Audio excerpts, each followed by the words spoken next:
Տեր Հիսուսը իրեն հավատացողներին, իր հետևորդներին ասաց, պայման տվեց. եթե ուզում եք ինձ հետևեք,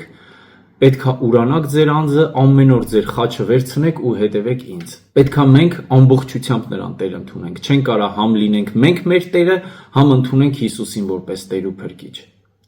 Բայց այդ ամեն ինչի համար պետքա հերթականությունը չշփոթել։ Եթե շփոթենք, կխճճվենք։ Աստված իրեն հետևելու համար մեզ տվել է հավատ։ Այդ հավատով մենք կարող ենք վերստին ծնվենք ու դառնանք որդի, զավակ։ Եթե մարդը չլինի որդի, չլինի զավակ, նա չի կարա իր անձը դնի Աստծո համար։ Եթե ես որդի չլինեմ, ես չեմ կարա սիրեմ Աստծուն։ Եթե ես որդի չլինեմ, չեմ կարա իմ անձը ուրանամ ու բոլորից շատ, ինձնից էլ շատ Աստծուն սիրեմ։ Բայց եթե դու որդի ես,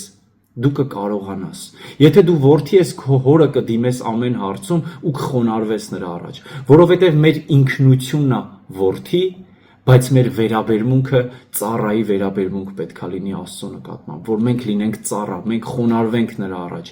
Էլի եմ կրկնում, եթե որդի ենք։ Որդին ճանաչում է հորը, որդին գիտի հոր սիրտը ու որդին նմանվում է իր հորը, բայց եթե որդի չես, ինչքան էլ ստիպեն, ինչքան էլ փորձես լինես, չես կարա լինես Աստծո սրտին հաճելի։ Աստված թող օրհնի քեզ։